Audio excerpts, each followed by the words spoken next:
Hi guys, what's up? It's your internet big sis. Recently I've started to kind of tone down the vlogs and I want to transition into stuff that will help you guys and maybe be helpful to some people. I've got quite a lot of life experience considering my age, so I thought, you know, I'm 23, I've got 2 kids, not many people are in my boat.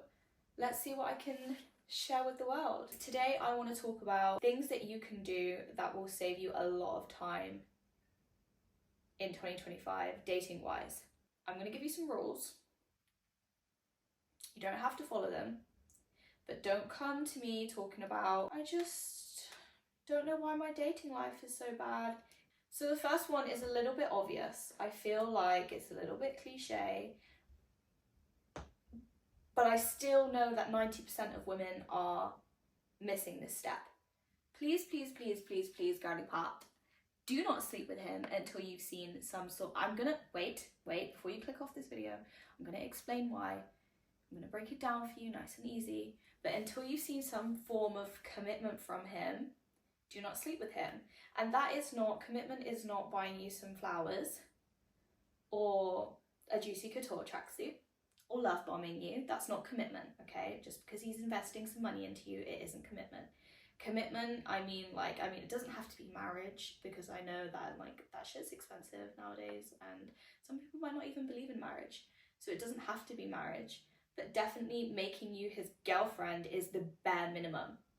Don't just casually be sleeping with people unless you're in a committed monogamous relationship with them. I mean, if you're polyamorous, that's for you. So that's a different story. Do not be sleeping with him unless you are in a committed relationship with him. Why would you? As my mother used to say, that down there is your temple, and you do not let anybody in unless they worship you.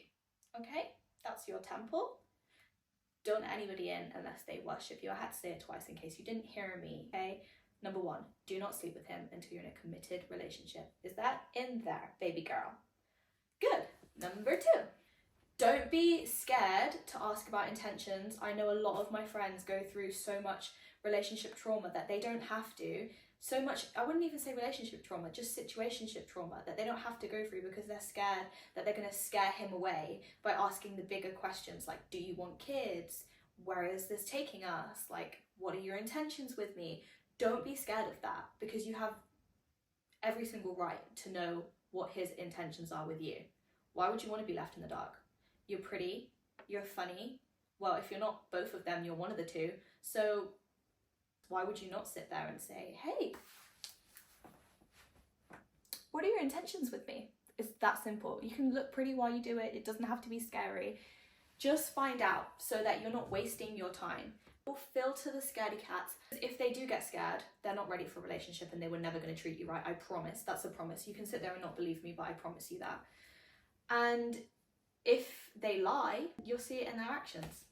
You told me that these were your intentions, but your actions aren't matching up with the intentions. So now you know that you can cut, dip, see you later, bye-bye. Because when actions and words don't match up, then it's a long day. It's a long day for you. You don't want to find out. Okay, the next one is the very crucial rule, especially if you're like a teenager. Maybe you're 16, 17, 18, 19, 20, 21.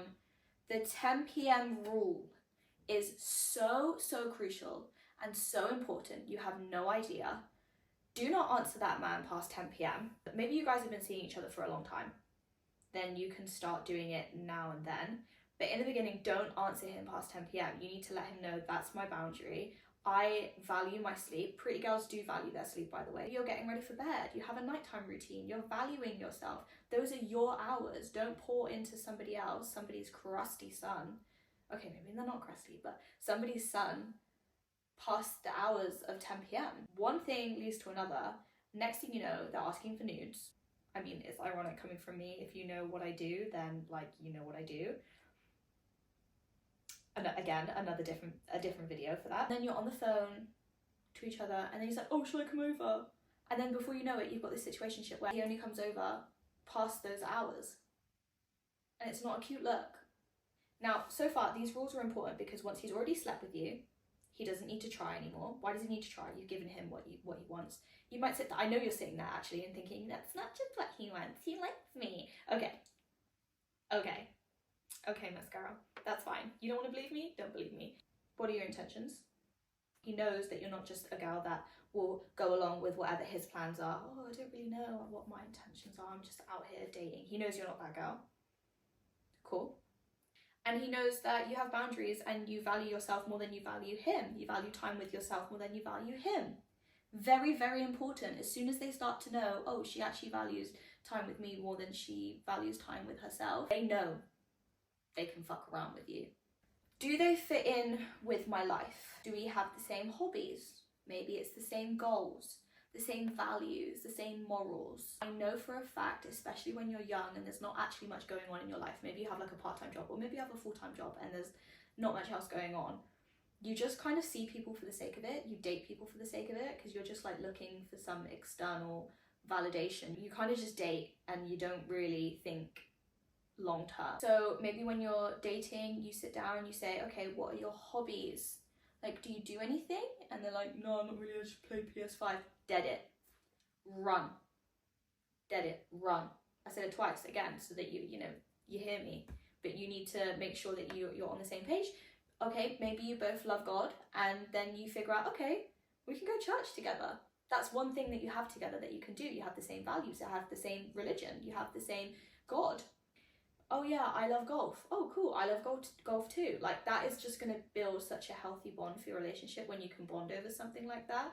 That isn't alcohol. I hate when people are like, oh yeah, we both love to drink. Like, okay, that's great, but like what else are you bonding over?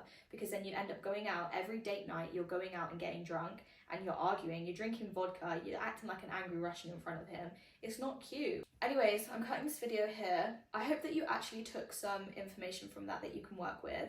Sorry if I come across aggressive. I'm just so passionate about making sure that the experiences that I went through weren't in vain. No, I'm joking. The experiences that I went through can help other people maybe avoid those experiences with men. Please listen to me.